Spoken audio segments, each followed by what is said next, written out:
नमस्कार दोस्तों, मैं अंकुर उपाध्याय स्वागत करता हूं आप सभी का एक बार फिर से अपनी नई वीडियो में। दोस्तों, कल प्रेसिडेंट ट्रंप ने 100% के टैरिफ की अनाउंसमेंट करी चाइना पे, और ये मैं आप सभी के साथ कवर कर चुका हूं, रिपीट नहीं करेंगे। अनाउंसमेंट के बाद अमेरिका का बाजार क्रैश हुआ, ये मैं आप सभी के साथ शेयर कर चुका हूं। लेकिन ना केवल बाजार, क्रिप्टो करेंसी भी धड़ाम हो गई। दोस्तों, अगर आप मेरे साथ 2-3 महीने से जुड़े हुए हैं तो आपने नोटिस करा होगा, मैंने 1-2 वीडियोस बनाई हैं जहां मैंने आप सभी के साथ शेयर किया है कि अमेरिका का बाजार तो लगातार चल रहा है लेकिन इकोनॉमी लेवल पे खराब है स्थिति, और भारत का बाजार बेशक चल नहीं रहा है लेकिन इकोनॉमिक लेवल पे स्थिति बहुत ही ज्यादा स्ट्रांग है। जहां मैंने अमेरिका के बारे में आपके साथ कहा कि इनका डेट टू जीडीपी 120% है, जीडीपी $32 ट्रिलियन की है और डेट करीब करीब $37 ट्रिलियन से भी ज्यादा है। इनफैक्ट जीडीपी 30.6 ट्रिलियन की है और डेट है $37 ट्रिलियन का। ऐसे में यूएस गवर्नमेंट डेट फंडिंग और करना चाहती है, और सबसे बड़ी समस्या का विषय तो यह है कि करीब $9 ट्रिलियन का डेट चुकाना है, मैच्योरिटी आ रही है। अब डेट चुकाने के लिए कैसे करती है सरकार काम? सरकार को चाहिए होता है पैसा। पैसा कहां से आता है? इन्वेस्टर्स से। सरकार अपनी ट्रेजरी यील्ड्स, बॉन्ड्स जारी करती है और इन्वेस्टर्स को एक कूपन रेट देती है। इन्वेस्टर्स पैसा लगाते हैं और इंटरेस्ट पाते हैं। उस पैसे से गवर्नमेंट डेट पे कर देती है, यानी एक डेट पे किया और एक डेट ले लिया। अब मैं इसके ऊपर आपसे क्या कहता था कि अगर आप एक इन्वेस्टर हो, यूएस कह रहा है कि मैं आपको 4% का इंटरेस्ट पे करूंगा, आप मेरे को पैसा दे दो, क्या आप देना पसंद करोगे? बिल्कुल नहीं करोगे। क्यों? क्योंकि आपका मार्केट 15% भाग रहा है, 15% से ज्यादा रिटर्न दे रहा है। आपका गोल्ड 10 से 12%, अभी तो मतलब अनाप शनाप रिटर्न दे रहा है लेकिन नॉर्मली भी 10-12% रिटर्न दे ही रहा है। आपका बिटकॉइन 15% प्लस रिटर्न दे रहा है, तो मैं क्यों आपको 4% पे अपना पैसा दूं? मैं तो नहीं देता। अब अगर गवर्नमेंट को इन्वेस्टर से पैसा चाहिए तो क्या करना होगा? Market crash, crypto currency crash, gold के प्राइसेस में अनिश्चितता लानी होगी।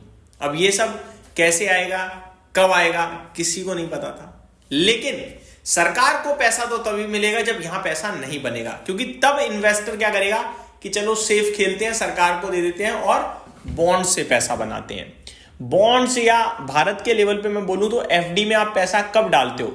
जब आपको आपके पैसे का प्रयोग सही होता हुआ नहीं दिख रहा है या ज्यादा है और दूसरा विकल्प समझ में नहीं आ रहा, तो आप एफडी करते हो।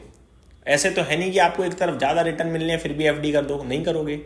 सेम चीज बड़े इन्वेस्टर्स के साथ होती है कि दूसरे एसेट क्लास में रिस्क दिखती है तो वो बॉन्ड्स में पैसा लगा देते हैं।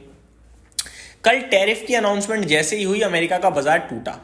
और ऐसा नहीं है टैरिफ की वजह से टूटा, टैरिफ तो बड़े लंबे समय से यूएस लगा रहा है और उछल जाता है टैरिफ लगाने के बाद। कल क्यों टूट गया? एक ट्रिगर चाहिए था उसे गिरने का, और कल उसने कहा कि सही ट्रिगर है, गिर जाते हैं। कल दोस्तों अमेरिका का बाजार तो टूटा ही टूटा है, क्रिप्टो को भी ले डूबा अपने साथ। अब तो केवल गोल्ड रह गया है जो बचा है। मैं आपको बताता हूं, कल बिटकॉइन करीब 10% क्रैश हुआ है। करीब 10%।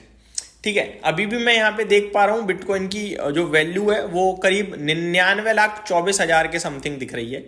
तो करोड़ रुपए के करीब एक बिटकॉइन की वैल्यू दिख रही है, जिसमें 0.25% नीचे अभी है। और अगर मैं रिसेंट दो दिन की बात करूं तो 10% से ज्यादा टूटा है ये, 10% से ज्यादा। तो बिटकॉइन में गिरावट इसीलिए आई है, या बाकी क्रिप्टो करेंसीज में गिरावट इसीलिए आई है क्योंकि टैरिफ। अब टैरिफ से बिटकॉइन वगैरह का क्या लेना देना है? काफी लोगों के दिमाग में ये भी सवाल उठ रहा होगा डेफिनेटली। तो मैं यहाँ पे एक रिपोर्ट पढ़ रहा था, वो रिपोर्ट मेरे को वैसे तो ज्यादा इंटरेस्टिंग नहीं लगी, लेकिन मैं आपको बताता हूँ। ये रिपोर्ट कहाँ पे पढ़ रहा हूँ मैं, ये भी बताता हूँ। मिंट पे है। ये कह रहे हैं कि यूएस ने जो टैरिफ लगाया है उसकी वजह से क्रिप्टो करेंसीज के मेजर जैसे कि bitcoin, Ethereum, Solana, Binance etcetera, इनमें बड़ी गिरावट दिखी है, क्योंकि Chinese are among the major investors in cryptocurrencies, and the announcement of additional 100% tariff has weakened the sentiment. They expected further growth in the virtual assets as it grow as it would take some time to adjust the new tariff rates. तो ये कह रहे हैं कि China ने बड़ा निवेश कर रखा है क्रिप्टो में, और चाइना बड़ा निवेशक है। अब ये जो टैरिफ लगाया है इससे दिमाग घूमेगा चाइना का, और फिर वो बड़े लेवल पे सोचेंगे करें ना करें। अरे यूएस की थोड़ी है क्रिप्टो, यूएस से क्या है, वो तो क्रिप्टो की वैल्यू बढ़ेगी तो चाइना की भी बढ़ेगी, यूएस की भी बढ़ेगी, और जिसने भी क्रिप्टो में निवेश करा उसकी भी बढ़ेगी। तो आई थिंक ये रिलेशन बिल्कुल गलत हो रहा है, लेकिन कर रहे हैं तो कर रहे हैं, मैंने आपके साथ शेयर किया। Speaking on the reason for the fall in crypto currencies, Anuj Gupta director at Ya Wealth, इन्होंने कहा है the Chinese are one of the major investor in crypto currencies following the announcement of additional 100% Trump tariff on China. Sell off pressure in virtual asset was widely accepted.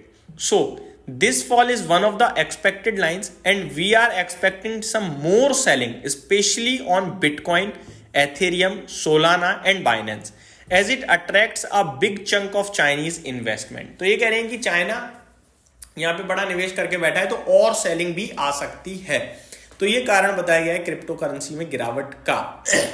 अब crypto के ऊपर तो ज्यादा दोस्तों मेरी जानकारी नहीं है, उतना ही है जितना मैं बता पा रहा हूँ पढ़ के, इससे ज्यादा कुछ नहीं जानता। बट नो डाउट ये आउट परफॉर्म करता हुआ दिखा है मार्केट्स को। अब आगे भी करेगा नहीं करेगा वक्त बताएगा, लेकिन कर जरूर रहा है अभी तक। तो यहीं पे समाप्त करते हैं इस वीडियो को। उम्मीद करता हूँ डिटेल्स पसंद आई होंगी। Thank you so much for watching this video. Have a great day guys.